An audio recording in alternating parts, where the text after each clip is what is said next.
MCQs के हिसाब से, एमसीक्यूज के हिसाब से ये इंपॉर्टेंट क्वेश्चन है। इसमें बोला है कि अ वर्टिकल पोल, एक तो ये चीज ध्यान रखनी है, जो नाइन्थ चैप्टर आएगा उसमें भी मैं बताने वाला था, इसमें भी बता देता हूँ। वर्टिकल जब भी लिखा है तो इसका मीनिंग है वो परपेंडिकुलर है। ठीक है, आप ये नहीं आर्ग्यू करोगे कि क्वेश्चन में तो लिखा नहीं है।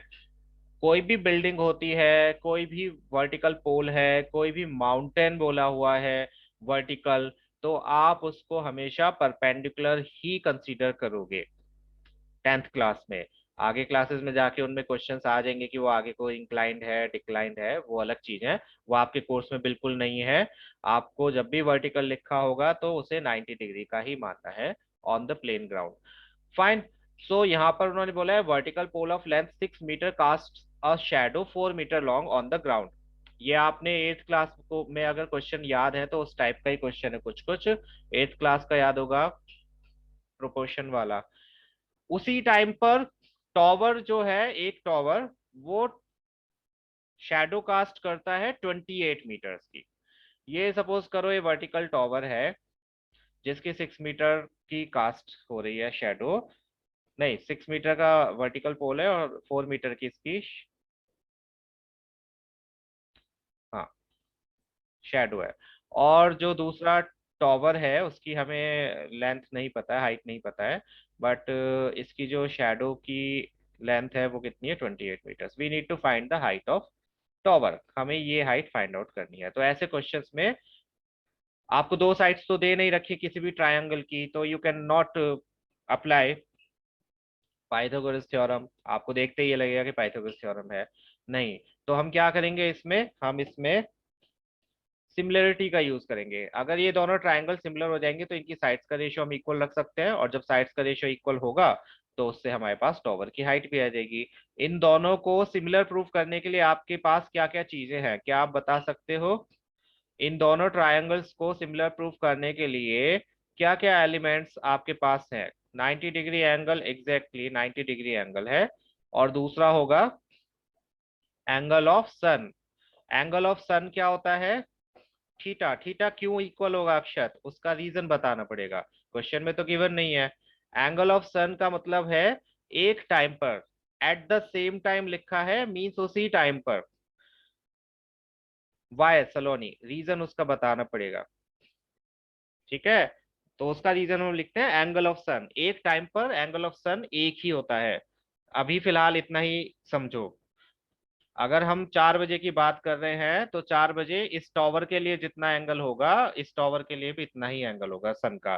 तो वो सन का एंगल हम ग्राउंड से मेजर करते हैं। इसको आपको ज्यादा समझने की जरूरत नहीं है, क्योंकि एक्सप्लेन ऐसे नहीं करना है, आपको सिर्फ लिखना है angle of sun. Yes, same time पर एंगल ऑफ सन भी सेम ही होगा।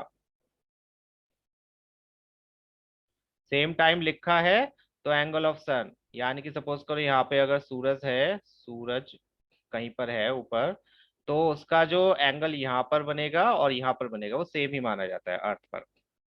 ठीक है, angle of sun to ground. सिर्फ इसमें आप क्या लिखोगे, एंगल ऑफ सन, बस, और कुछ नहीं लिखना है अगर डेस्क्रिप्टिव में आता है तो। मीन्स आप ये वाला एंगल इक्वल ले सकते हो, ये तो रे है जो सन की आ रही है और ये है शेडो। ठीक है, ये शेडो है दोनों की, ये रे है जो सन से आ रही है, तो ये जो एंगल बनाएगी वो भी इक्वल होगा, और ये परपेंडिकुलर है तो ये 90 90 का तो होगा ही होगा। और टॉवर, टॉवर की हमें दे रखी है ये 6 मीटर, ये हमें नहीं पता। ये दे रखा है 4 मीटर्स, ये हमें नहीं पता। ये पता है कितनी है, 28। तो दोनों ट्राइंगल सिमिलर हो गए। Angle of elevation of sun, yes, elevation of sun बच्चे, अगेन एलिवेशन कहीं से भी हो सकता है, एलिवेशन ऑफ सन।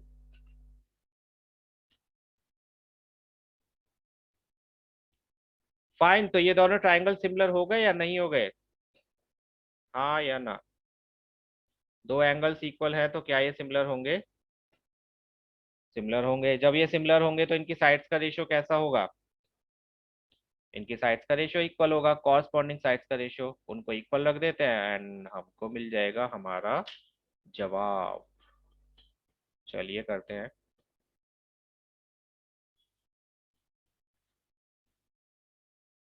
ठीक है, ये हमने ट्रायंगल्स बना लिए, इसमें हमने दोनों ट्रायंगल्स में लिखा कि ये इसके इक्वल है, ये इसके इक्वल है, जिससे दोनों ट्रायंगल्स हो गए सिमिलर।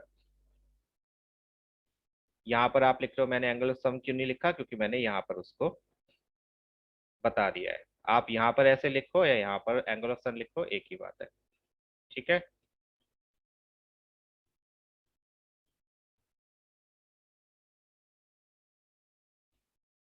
तो ए बी हम दोनों की साइड्स का रेशियो रख सकते हैं। साइड्स का रेशियो वही रखना जो आपके यूज का है। हमें देखो हाइपोटेन्यूज से कुछ लेना देना नहीं है इस क्वेश्चन में, तो हम इसको क्यों फालतू में लिखें, हम सिर्फ उन्हीं साइड्स को लिखते हैं जिनके बारे में दिया हुआ है और जिनके बारे में पूछा है। मीन्स उन्होंने शेडो के बारे में दिया हुआ है और हाइट के बारे में पूछा है, वन ऑफ देयर हाइट।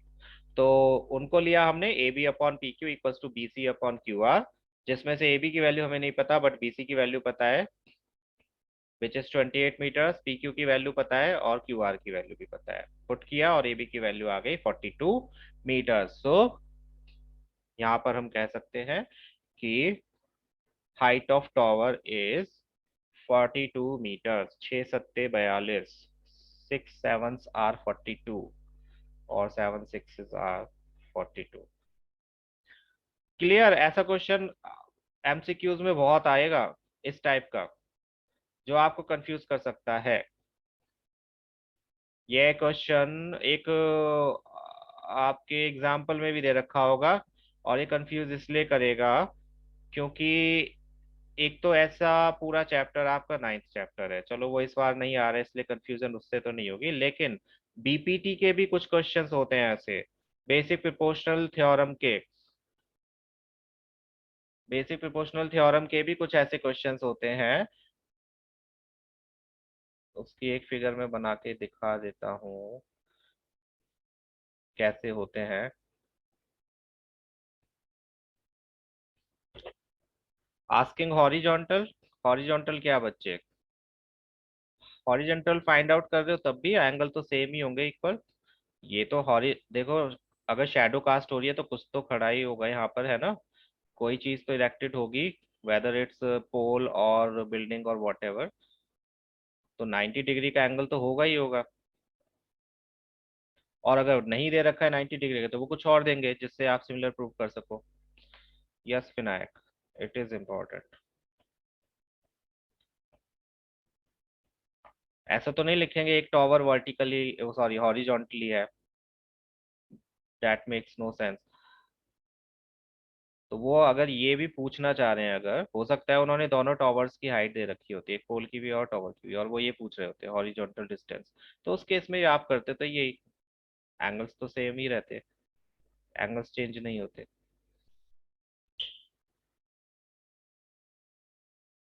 हाँ, मैं बता रहा था कि जो बीपीटी से रिलेटेड क्वेश्चन है वो कैसा आ सकता है। बीपीटी से रिलेटेड कुछ इस टाइप का क्वेश्चन होगा कि एक टॉवर है और उसके बेस से 4 मीटर्स दूरी पर एक लड़की खड़ी है, लड़की लड़का जो भी है, तो टॉवर की जो शैडो है उस टाइम पर 28 मीटर्स है, और लड़की की शैडो हमें नहीं दे रखी, लड़की की हाइट दे रखी है, सपोज करो 2 मीटर्स दे रखी है,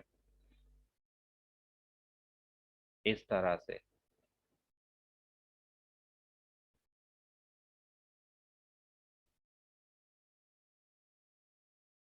फाइन, ऐसी फिगर बनेगी, ऐसा एक क्वेश्चन दे रखा होगा, देखना उसमें।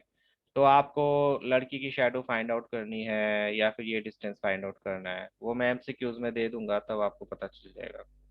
बट ध्यान रखना जब आप फिगर बनाओगे क्वेश्चन सॉल्व करते टाइम, तो बहुत ज्यादा ध्यान रखना है, अदरवाइज आपके लिए होगी प्रॉब्लम। चलिए नेक्स्ट क्वेश्चन पर मूव करते हैं। नेक्स्ट क्वेश्चन ये वैसा ही क्वेश्चन है कुछ कुछ जैसा आप ऑलरेडी कर चुके हो, मैं तो बोर हो गया इन क्वेश्चन से। फिर भी देखो सेम ही फिगर है again, we have two triangles, लेकिन इस बार उन्होंने बोला है कि ये दोनों सिमिलर हैं, these two triangles are similar. Vinayak बता दिया जाएगा जब एमसीक्यूज कराऊंगा। These two triangles are similar. We need to prove AB upon PQ equals to AD upon PM. इस बार हमें AB upon PQ को AD upon PM के इक्वल प्रूव करना है। डायरेक्ट मत लिख देना कि दोनों सिमिलर हैं तो इनकी साइड्स का रेशियो इक्वल होता है। एडी और पीएम इस ट्राइंगल की साइड्स नहीं है, तो हम डायरेक्ट नहीं लिख सकते कि साइड्स का रेशियो इक्वल होता है, क्योंकि ये सिमिलर है तो साइड्स का रेशियो इक्वल होता है। That's why A B upon P Q equals to A D upon P M. No, हमें प्रूव करना पड़ेगा। तो प्रूव करने के लिए हम क्या करेंगे, हम सिर्फ रेशियोज का ही यूज करेंगे। एडी और पीएम मीडियंस है और दोनों ट्राइंगल सिमिलर है। तो सिमिलर है तो हम इन दोनों की तीनों साइड्स को लिख सकते हैं रेशियो में इक्वल। और साथ में एंगल बी को एंगल क्यू के इक्वल लिख सकते हैं। एंगल बी को एंगल क्यू के इक्वल क्यों रख रहे हैं, क्योंकि हम इन दोनों ट्राइंगल्स को सिमिलर प्रूव करने वाले हैं। कौन से ट्राइंगल्स को, दिस वन, कोई सा भी एक पार्ट, आप इधर वाला ले लो या राइट वाला ले लो, डजेंट मैटर, उसमें बस एडी और पीएम आने चाहिए। तो हम इन दोनों को सिमिलर प्रूव करेंगे। सिमिलर कैसे प्रूव करेंगे, ये वाला एंगल तो इसके इक्वल हो जाएगा, ठीक है। साथ में A B upon P Q equal होगा B C upon Q R के, क्योंकि ये दो ट्राइंगल्स तो सिमिलर ऑलरेडी दे रखे हैं बड़े वाले, तो इनकी कॉरस्पॉन्डिंग साइड्स का रेशियो भी इक्वल होगा। जब A B upon P Q B C upon Q R के इक्वल है, तो A B upon P Q half of B C यानी कि A D upon half of Q R यानी कि क्यू एम के भी इक्वल होगा। तो इस वाले ट्राइंगल में देखो, दो साइड्स का रेशियो भी इक्वल हो गया और बीच का एंगल भी इक्वल हो गया, तो ये दोनों क्या हो जाएंगे, सिमिलर हो जाएंगे। और जब ये सिमिलर हो जाएंगे तो A B upon P Q किसके इक्वल आ जाएगा, A D upon P M के। बस ये आपको करना है इसमें, मुश्किल नहीं है। मेरी बात जल्दी जल्दी बोली है मैंने तो मेरी समझ में ना आई हो, तो यहाँ पर मैं करके दिखा रहा हूँ इसलिए।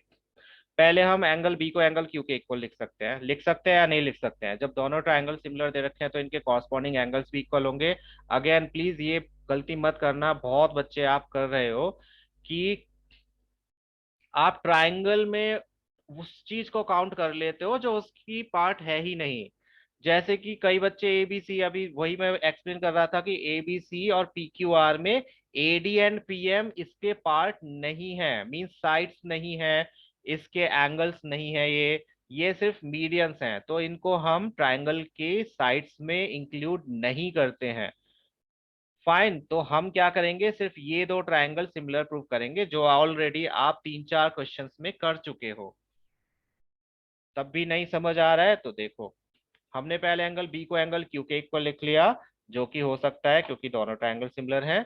फिर हमने साइड्स का रेशियो इक्वल लिखा, A B upon P Q B C upon Q R के इक्वल होगा। होगा या नहीं होगा, क्योंकि दोनों ट्रायंगल सिमिलर हैं। यस और नो बताओ जल्दी जल्दी, A B upon P Q B C upon Q R के इक्वल होगा या नहीं होगा, बिकॉज दोनों ट्रायंगल सिमिलर हैं। होगा। तो बीसी और क्यू आर, हमें बीसी की जरूरत नहीं है पूरी, हमें क्या है, बीसी के हाफ की जरूरत है, मींस बीडी की जरूरत है, तो हम हाफ से मल्टीप्लाई कर देते हैं इन दोनों में, क्योंकि हमें बीसी का हाफ और क्यू आर का हाफ चाहिए। बीसी को भी हाफ से मल्टीप्लाई करा और क्यू आर को भी हाफ से मल्टीप्लाई करा, दोनों को हाफ से मल्टीप्लाई कर दिया, जिससे हमें B D upon Q M मिल जाए। तो बीसी का हाफ क्या है, बीडी है, क्योंकि एडी क्या है, मीडियन है। और ऐसे ही क्यू आर का हाफ क्या है, पीएम है, तो यहाँ पर हमने, सॉरी क्यू एम है, तो यहाँ पर हमने क्यू एम लिख लिया। ठीक है, बीसी का half B D, Q R का हाफ क्यू एम। अब इन दोनों ट्रायंगल्स में आप देखिए,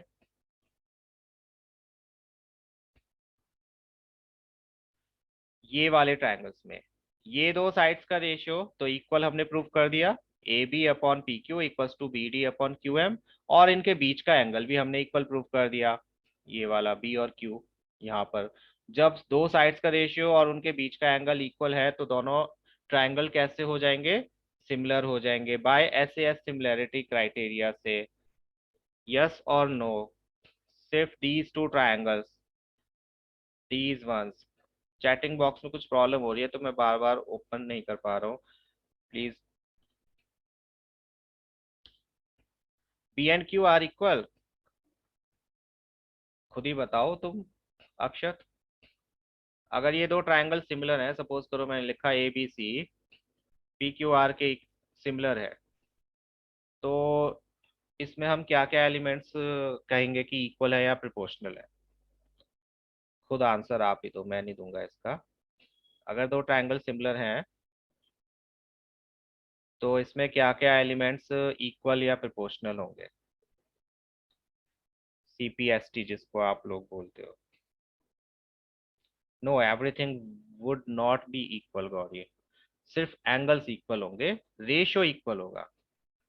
ए B upon P Q equal होगा B C upon Q R equals to A C upon P R. ठीक है, ये इक्वल होगा, करेक्ट, तीनों साइड्स का ratio.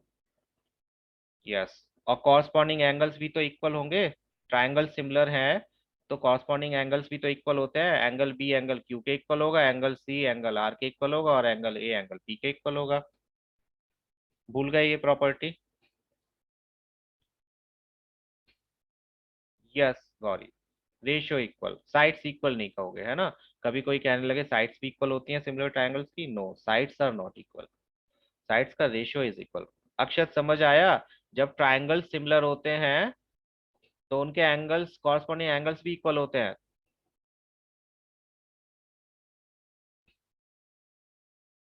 Because AD and PM, that's what I explained again and again, क्योंकि AD और PM sides नहीं है ट्रायंगल की।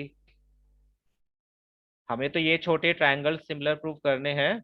इन दोनों ट्रायंगल्स में ये दो साइड्स तो आती हैं, चलो इसका क्यू आर का हाफ भी आ रहा है और बी सी का भी हाफ आ रहा है, इसमें पी क्यू आ रहा है, ए भी आ रहा है, लेकिन तीसरी चीज क्या प्रूव करोगे? हमें ट्रायंगल को सिमिलर प्रूव करने के लिए तीन एलिमेंट्स चाहिए ना, जिसमें से दो एलिमेंट्स तो हमने कर दिए कि साइड्स का रेशियो इक्वल है, दैट इज फाइन, बट तीसरी चीज कहाँ से लाओगे? Which one is third element जो आप यूज करोगे इनको सिमिलर प्रूव करने में? यस निकिता, तो वो थर्ड एलिमेंट हमारा क्या होगा? Angle B equals to angle Q. हम साइड्स का रेशियो यूज नहीं कर सकते क्योंकि हमें सिर्फ ये दो छोटे ट्रायंगल सिमिलर प्रूव करने हैं, पूरा बड़ा ट्रायंगल नहीं यूज करना है। बड़े ट्रायंगल्स तो सिमिलर ऑलरेडी उन्होंने दिए हुए हैं, हमें सिर्फ ये छोटे ट्रायंगल सिमिलर प्रूव करने हैं। इसको आप किसी भी मेथड से करो, आई एम नॉट सेइंग कि आप इसी से करो, if you can use any other method. आप हो सकता है ये ट्रायंगल का एरिया, सॉरी, ये एंगल कैलकुलेट करने की कोशिश करो। ये ध्यान रखना, मीडियन जो होती है वो कभी भी इस वर्टिकल एंगल को बाइसेक्ट करे, ये जरूरी नहीं होता है।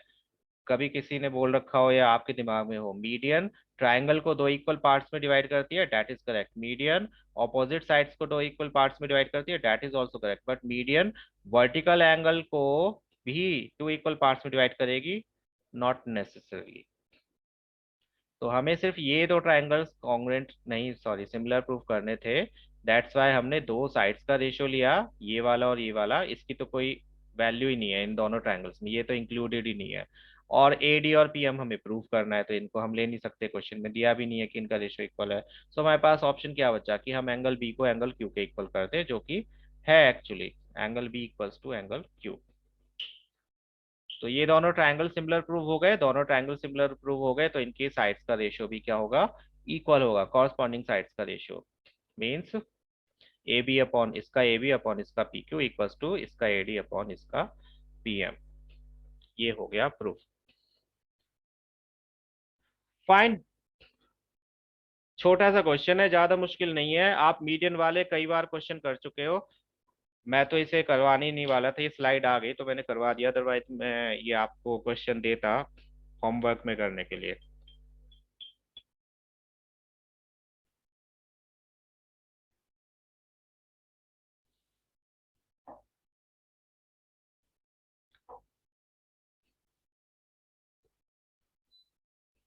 चलो बाकी के क्वेश्चंस करते हैं।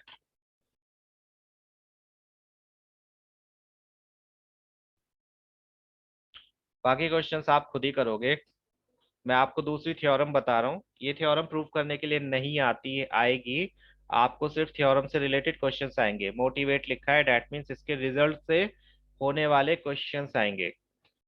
ऑल्सो ट्रिग्नोमेट्री में, जहां तक मेरी नॉलेज है, ट्रिग्नोमेट्री में आपके जो प्रूफ वाले आइडेंटिटी वाले क्वेश्चंस आएंगे वो सिर्फ sign square theta plus cos square theta से रिलेटेड आएंगे, कॉस एक्स एक्स वाले नहीं आएंगे, जहां तक मेरी नॉलेज है। अभी मैंने कंफर्म करने की कोशिश नहीं करी है, बट जैसा मैंने सिलेबस पढ़ा है उसके हिसाब से उसमें sec square theta cosec square theta वाले क्वेश्चंस जो थे लेंदी लेंदी से, वो इंक्लूडेड नहीं है, sine square theta cos square theta के ही क्वेश्चंस इंक्लूडेड है only.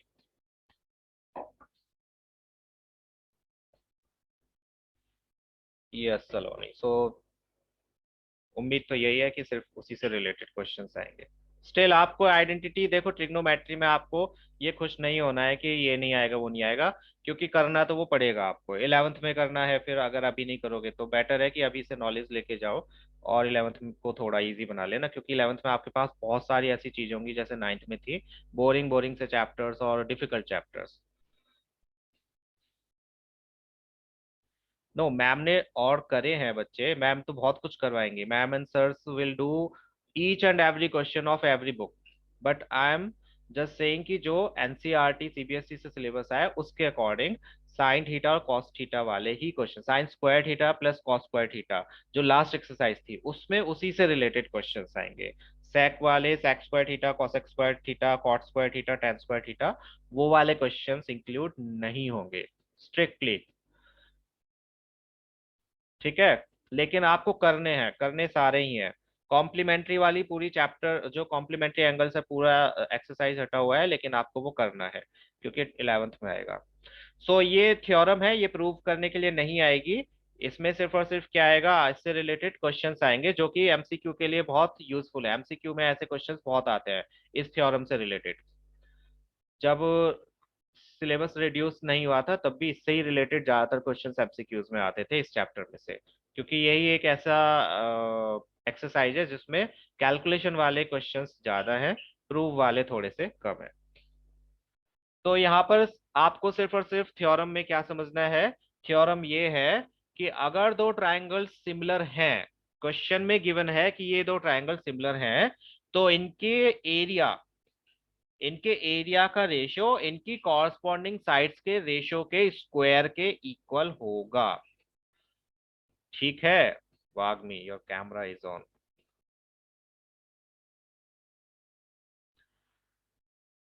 If two triangles are similar, again similar, दूसरी चीज ध्यान रखना, ट्रायंगल सिमिलर होते हैं तो उनका एरिया इक्वल हो, ये जरूरी नहीं है, ये लास्ट क्लास में बताया था, फिर से रिमाइंड करा रहा हूं। तो अगर दो ट्रायंगल सिमिलर दिए हुए हैं या आप प्रूव कर सकते हो, तो आप ये रिजल्ट भी यूज कर सकते हो कि उनके एरियाज का रेशियो इक्वल होगा उनकी कॉरस्पॉन्डिंग साइड्स के रेशियो के स्क्वायर के, याद रखना, एरिया का रेशियो साइड्स के रेशियो के स्क्वायर के इक्वल। साइड्स के स्क्वायर का रेशियो नहीं, साइड्स के रेशियो का स्क्वायर, एक ही बात है, लेकिन आपको इस तरह से लिखना है। कोई सी भी पेयर ले सकते हो आप, कॉरस्पॉन्डिंग साइड से लेनी है, but if A B C P Q R के सिमिलर है तो A B upon P Q का square equals to B C upon Q R का square equals to A C upon P R का square, किसके equal होगा, जो इनके एरियाज का रेशियो होगा। सपोज करो मैंने आपको बोल दिया इस ट्रायंगल का एरिया है 64 सेंटीमीटर स्क्वायर और इस ट्रायंगल का एरिया है 625 सेंटीमीटर स्क्वायर, और मैंने आपसे पूछा कि A B upon P Q की वैल्यू बताओ। फाइन, तो आप सिंपल सिंपल क्या करोगे, दोनों ट्रायंगल सिमिलर हैं तो आप क्या कर सकते हो, 64 अपॉन 625, दोनों का एरिया का रेशियो किसके इक्वल होगा, साइड्स के रेशियो के स्क्वायर के इक्वल। स्क्वायर दोनों साइड्स का स्क्वायर रूट कर लोगे, ये हो जाएगा 8, ये हो जाएगा 25, ये हो गया A B upon P R, तो आ गया रेशियो इनकी साइड्स का। उसमें से हो सकता है वो आपको एक साइड दे भी दें, सपोज करो ये आपको दे दी साइड, पी आर की वैल्यू दे दी 6 दे दी, या 16 ले लेते हैं, ये 16 सेंटीमीटर्स दे दी, तो आप बस पी आर के प्लेस पर पी आर की value, Q R sorry P Q के प्लेस पर पी क्यू की वैल्यू पुट कर दोगे, और A B upon P Q था, sorry not P R, P Q a corresponding sides. समझ में आया कि किस टाइप के क्वेश्चंस आ सकते हैं इसमें, थ्योरम समझ में आ गई, प्रूफ नहीं करनी है, सिर्फ आपको पता करना है, याद रखना है कि अगर ट्रायंगल सिमिलर हैं तो उनके एरियाज का रेशियो उनकी साइड्स के रेशियो के स्क्वायर के इक्वल होगा। मींस अगर आपको बोला गया है कि A B upon P Q, उन्होंने बोला कि A B upon P Q 3:4 है, तो इनके एरियाज का रेशियो बताओ, तो क्या होगा इनके एरियाज का रेशियो, बताइए। अगर A B upon P Q, ये पी क्यू है, A B upon P Q 3:4 दिया है, तो area of A B C upon area of P Q R कितना होगा, बताइए। Yes Nikita, correct. Yes Akshat. इनका स्क्वायर यानी कि 9:16। बस। यप, दैट इज 3/4 का स्क्वायर गौरी, है ना। 9:16। बहुत इजी सी थ्योरम है, लेकिन देख रहे हो कि इससे रिलेटेड क्वेश्चंस आ सकते हैं। ऐसी उल्टी सीधी वैल्यूज देकर वो आपसे पूछ सकते हैं, थोड़ा कंफ्यूज भी कर सकते हैं। अगर टाइम से हो गए क्वेश्चंस तो मैं आपको एमसीक्यूज भी दिखा दूंगा इसके। ये दिया हुआ है जैसे क्वेश्चन, सेम वैसे ही जैसा भी बताया कि ट्रायंगल है एबीसी और डीईएफ। इनके एरियाज दिए हुए हैं। एरियाज प्लीज ध्यान से देख लेना कौन सा किसका है, इसमें मिस्टेक कर जाते हो कि कोई सा भी किसी का रख देते हो। रेस्पेक्टिवली बोला है कि एबीसी का एरिया 64 सेंटीमीटर स्क्वायर है एंड डीईएफ का एरिया 121 सेंटीमीटर स्क्वायर है। ईएफ की वैल्यू दी हुई है, we need to find out value of BC. देखो ईएफ दिया है तो बीसी पूछा है, कॉरस्पॉन्डिंग साइड ही पूछी है। दैट मीन्स आप एरिया वाली थ्योरम का यूज कर सकते हो। इस थ्योरम का कोई नाम नहीं है, तो इन केस कभी आप फ्यूचर में डिस्क्रिप्टिव क्वेश्चंस करोगे और उसमें आपको लिखना होगा तो आपको ये पूरी थ्योरम लिखनी पड़ेगी। इसमें ऐसे नहीं लिखोगे by this theorem, Thales theorem, BPT, नहीं, इसमें आपको पूरी थ्योरम लिखनी पड़ेगी। तो ये लिखोगे, we know that the ratio of the area of two similar triangle is equal to the square of the ratio of their corresponding sides. तो हम लिख सकते हैं एरिया ऑफ एबीसी किसके इक्वल होगा, area of ABC upon area of DF, तीनों के equal होगा। हमें तीनों की जरूरत नहीं है, हम सिर्फ कौन सी साइड्स लेंगे, ईएफ वाली जिसमें ईएफ आ रहा हो, ईएफ और बीसी। तो हम इन दोनों को ले लेते हैं। ठीक है। अब वैल्यूज पुट कर दो, एरिया ऑफ एबीसी के प्लेस पर area of ABC, area of DF के प्लेस पर एरिया ऑफ डीएफ, ईएफ के प्लेस पर ईएफ, बीसी हमें फाइंड आउट करना है तो उसे बीसी रहने देते हैं। यहाँ पर आप ऐसे सॉल्व करो या दोनों साइड्स का स्क्वायर रूट ले लो, एक ही बात है। दोनों साइड्स का स्क्वायर कर लेंगे। यस अक्षत। तो स्क्वायर रूट करने से आपकी कैलकुलेशन थोड़ी इजी हो जाएगी। ये 64 का 8 हो जाएगा, 121 का 11 हो जाएगा, और इधर का स्क्वायर हट जाएगा। फिर क्रॉस मल्टीप्लाई कर दो, 154 11 से कैंसिल हो जाता है, कितना आता है 1.4। 1.4 की 8 में मल्टीप्लाई करोगे तो आएगा 11.2 आंसर। सो ये हो गई बीसी की वैल्यू। बस। कोई दो वैल्यूज दी होंगी, तीन वैल्यूज दी होंगी, फोर्थ वैल्यू आपसे पूछी होगी।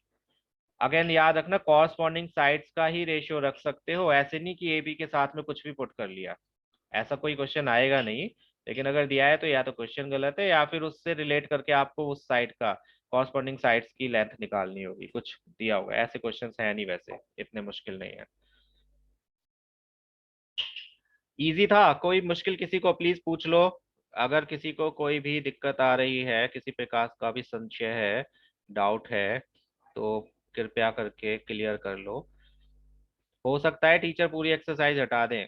और प्लीज ये बात मत कहना, मतलब टीचर की मत सुनना कि प्रूफ वाले क्वेश्चन सारे छोड़ दो, वो नहीं आएंगे। एमसीक्यू में नहीं आते हैं, नहीं है। एमसीक्यू में उससे रिलेटेड क्वेश्चंस जरूर आएंगे और खूब आएंगे।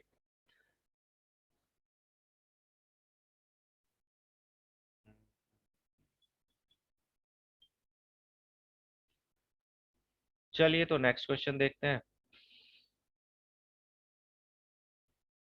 किस चीज में डाउट है विनायक इस क्वेश्चन में।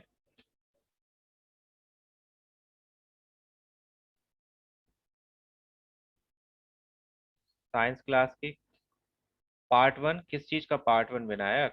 क्वेश्चन तो पार्ट है ही नहीं इसमें, पार्ट 1 कहाँ से आ गया। थ्योरेटिकल पार्ट में किसी में भी आ सकता है सलोनी। स्टेप 1 में क्या है, स्टेप 1 में वो बताओ डाउट क्या चीज है। उसमें डाउट क्या है बच्चे। ये थ्योरम मैंने बताई थी, उसी का यूज करा है, बस वैल्यूज पुट करी है।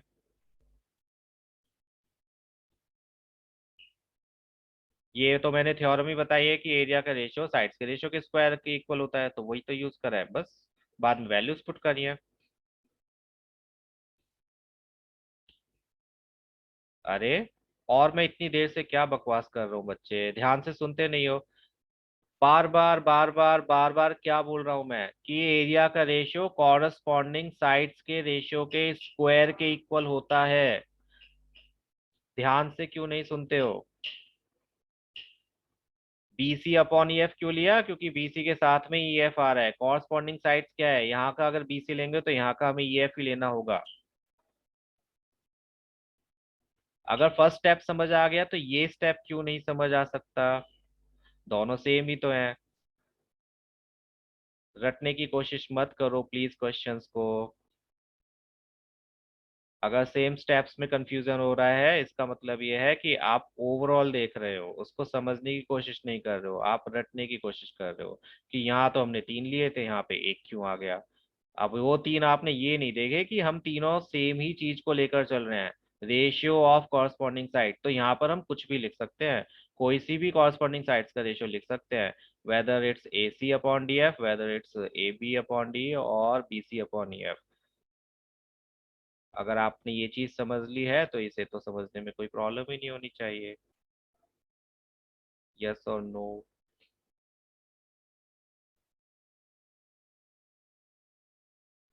चलो नेक्स्ट क्वेश्चन देखो।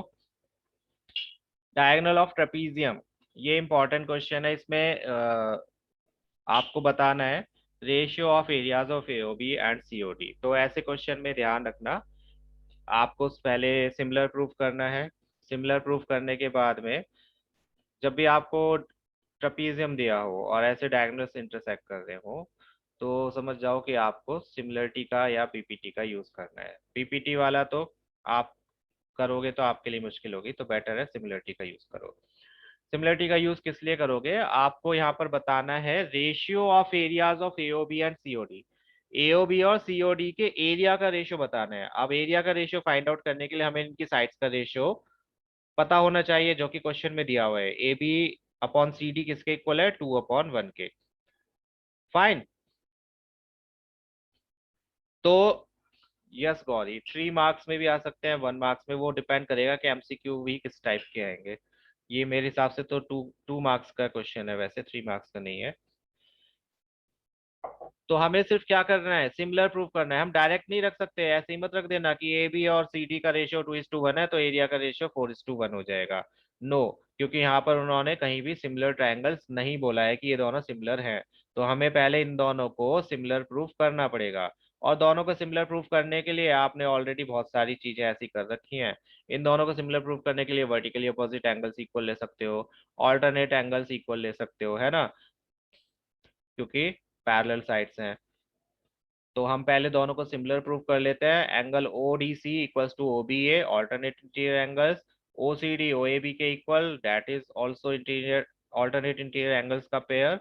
और वर्टिकली अपोजिट एंगल्स भी ले सकते हो। इस बार मैंने तीनों कर दिया, आप सिर्फ दो से भी कर सकते हो, सिर्फ दिखाने के लिए कि जरूरी नहीं है जैसा मैं कर रहा हूँ वैसे ही करो। आप तीनों करना चाहते हो तो तीनों एंगल्स भी लिख सकते हो, गलत नहीं होगा। और सिर्फ दो लिखोगे तो भी गलत नहीं होगा। तो दोनों तीनों एंगल्स इक्वल है दोनों ट्रायंगल्स के।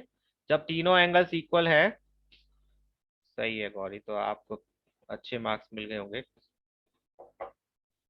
सच क्वेश्चंस वो ऑप्शंस दे देंगे निकिता कि बताओ इन दोनों का रेशियो कितना होगा, 1:4 होगा, 1:। वही तो मुझे एमसीक्यूज आपको धीरे धीरे करवाने हैं सारे, क्योंकि बच्चों के दिमाग में ये बहुत बड़ी गलत फहमी है कि प्रूफ वाले नहीं आएंगे, ऐसे क्वेश्चंस नहीं आएंगे जिसमें कैलकुलेशन करके कैलकुलेट करना है। सिंपल सी बात है, वो यहाँ पर 4 ऑप्शन दे देंगे, आप उन आंसर्स में से चूज करने के लिए पूरा सॉल्व आपको करना ही पड़ेगा।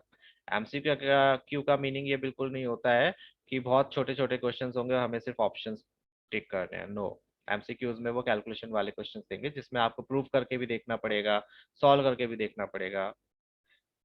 फाइन। जब दोनों ट्रायंगल्स के तीनों एंगल्स इक्वल हो गए तो दोनों ट्रायंगल्स हो गए सिमिलर, और जब दोनों ट्रायंगल सिमिलर है,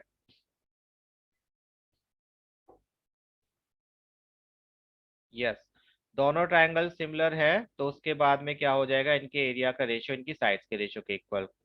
अब साइड्स का रेशियो क्या दिया है? देखो, A B upon C D किसके इक्वल हो जाएगा? 2:1 के।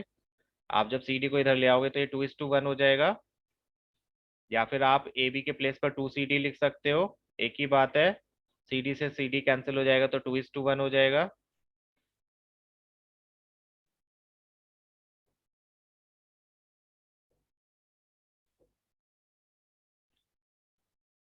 ओके गौरी, लिटरेचर का मुझे आइडिया नहीं है, बहुत साल हो गए करे हुए। तो कितना आंसर आएगा बताइए?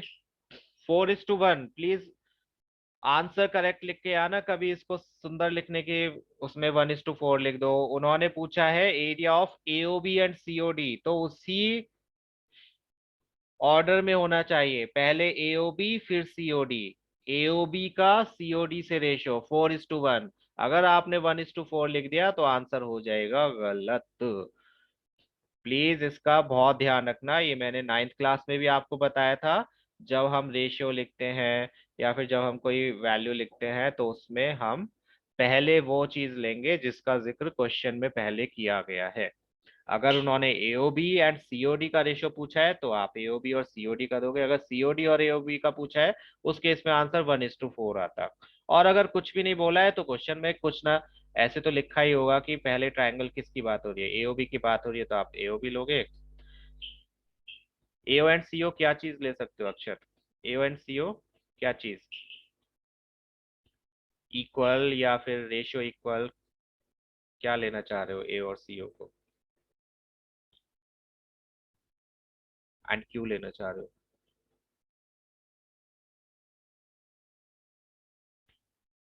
देखो ए और सी ओ इक्वल तो नहीं है, तो अगर आप इक्वल की बात करो तो no, you can not take A and C O equal.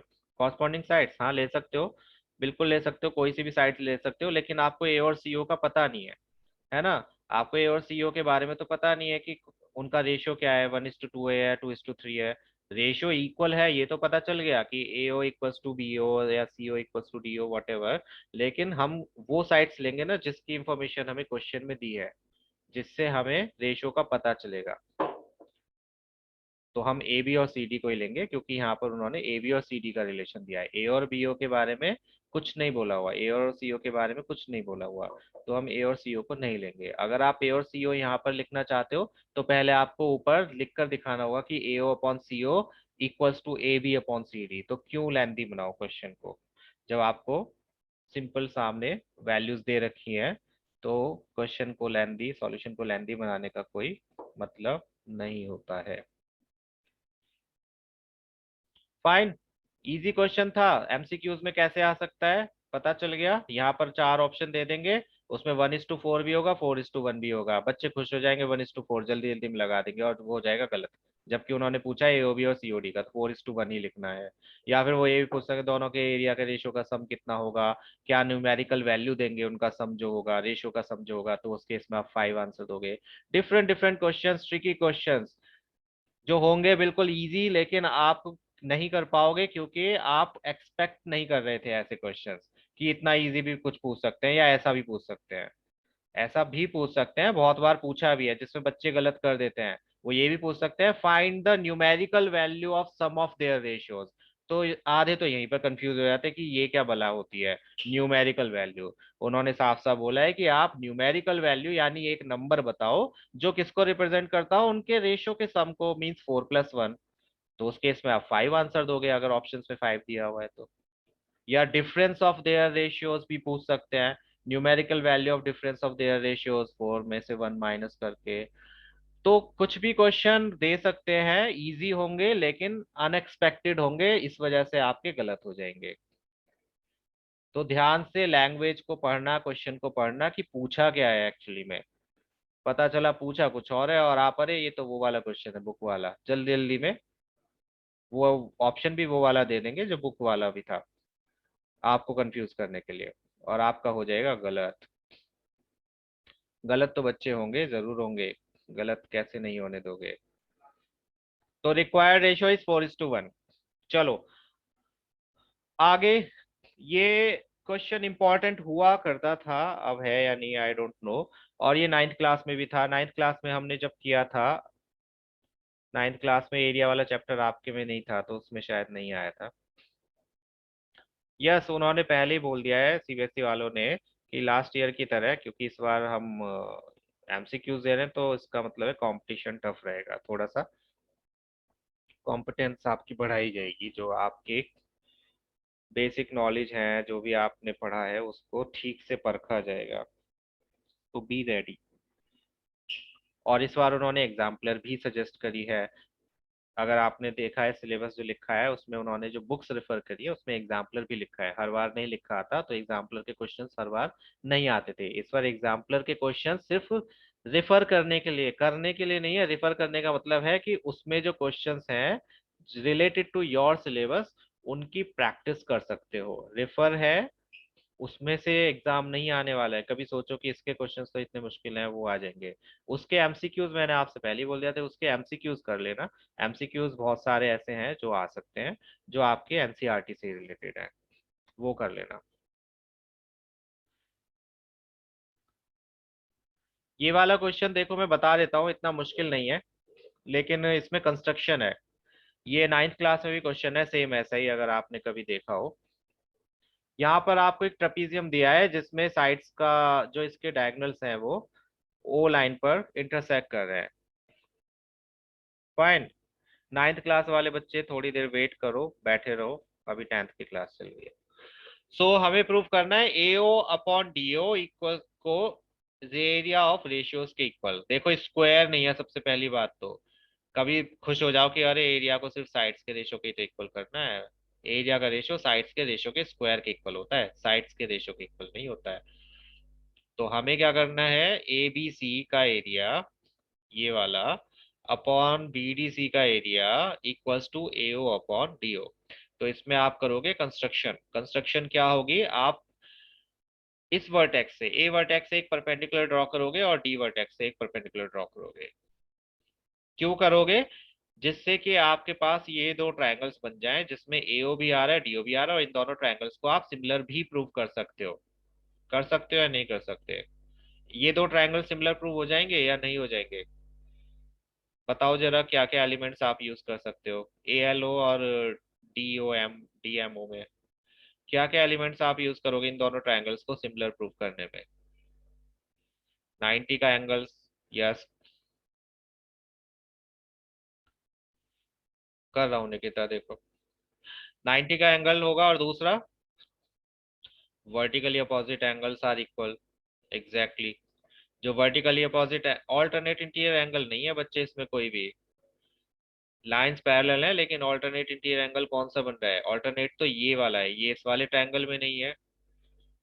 और यहाँ पर अगर देखोगे तो ये वाला एंगल इसके इक्वल होगा, लेकिन ये इस ट्रायंगल में नहीं है। इसमें ऑल्टरनेट इंटीरियर कोई भी नहीं है दोनों ही ट्रायंगल्स में, ध्यान से देखो। इस ट्रायंगल की कोई भी लाइन क्या इस ट्रायंगल की किसी भी लाइन के पैरेलल है? बिल्कुल भी नहीं है। तो ऑल्टरनेट इंटीरियर्स नहीं आएंगे। हम क्या यूज कर सकते हैं, अगेन जो साफ साफ दिख रहा है उसको यूज करो।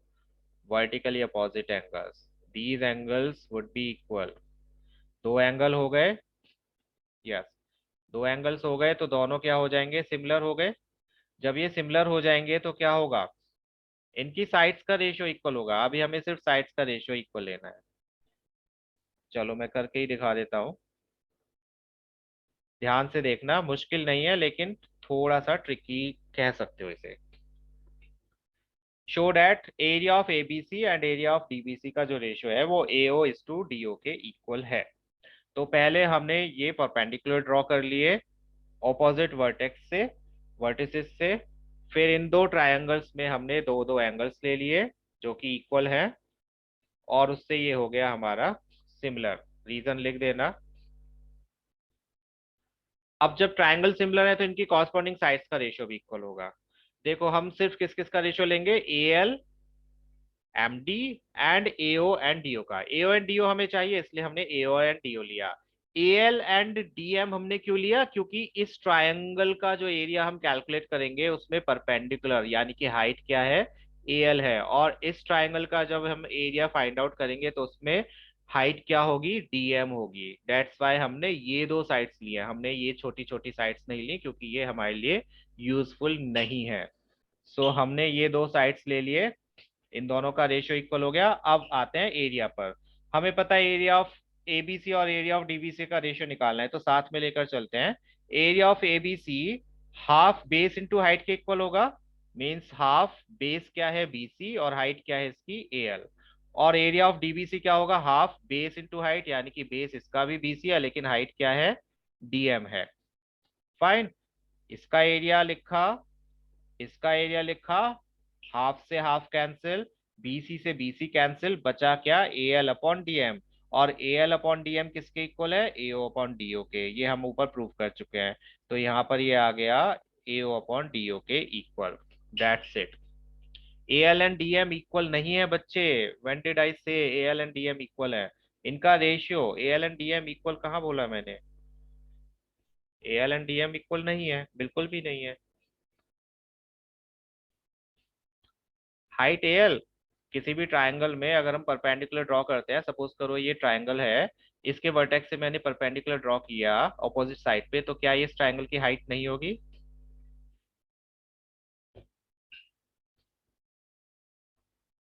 बताइए बताइए। है ना, तो इसलिए इस ट्रायंगल की हाइट तो हो गई ए एल, और इस बड़े ट्रायंगल की हाइट हो गई डी एम, क्योंकि वर्टेक्स से ऑपोजिट साइड पर जब हम परपेंडिकुलर ड्रॉ करते हैं तो वो हमेशा हाइट होती है। In triangle ABC A L is height, it is not in triangle. सबसे पहली बात तो एबीसी में है, देखो ये है एबीसी, और ए एल इस ट्रायंगल के अंदर है, तो ये इसकी हाइट होगी। हाइट तो, और दूसरी बात यह कि हाइट ट्रायंगल के अंदर हो या ना हो, कहीं भी हो सकती है। सपोज करो मैंने एक ट्रायंगल बनाया ये, तो इसकी हाइट क्या होगी? आप यहां से ही तो काउंट करो नहीं कि ग्राउंड से इसकी ऊंचाई कितनी है।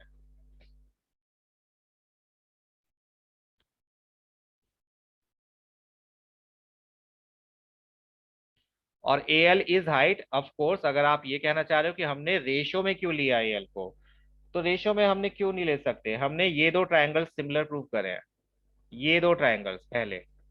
क्या इन दोनों ट्रायंगल्स की ये साइड्स नहीं है? क्या इस ट्रायंगल की साइड ए और इस ट्रायंगल की साइड डीएम नहीं है?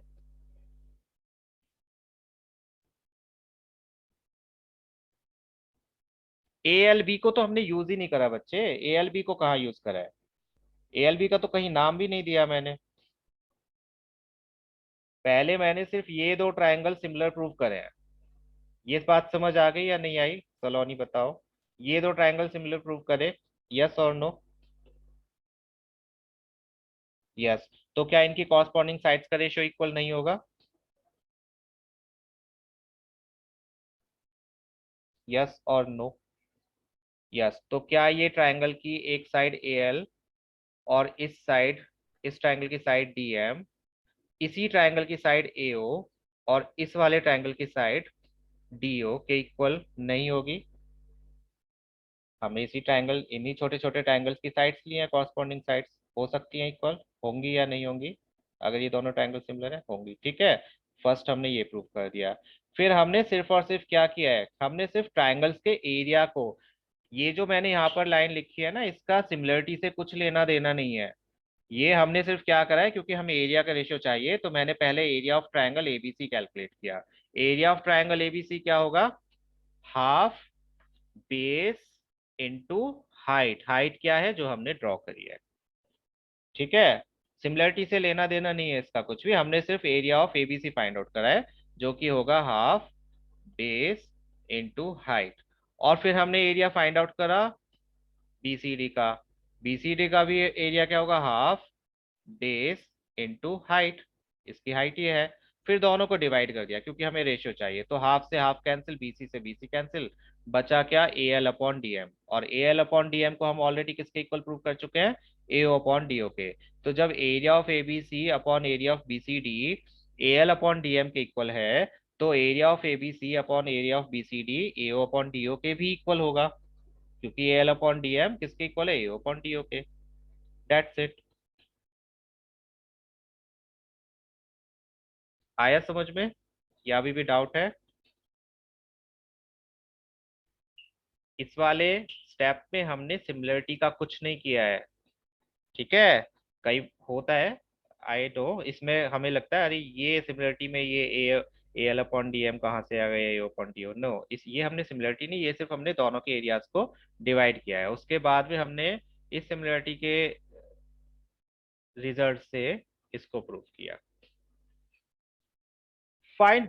चलो, एमसीक्यूज के लिए टाइम नहीं बचा आज, बाकी हम नेक्स्ट क्लास में करेंगे, नेक्स्ट क्लास में एमसीक्यूज भी करेंगे। पहले, फिर मैं पहले आपका सिमिलरिटी वाले का टेस्ट लूंगा, सिमिलरिटी और ये वाली एक्सरसाइज का छोटा सा एमसीक्यू टेस्ट।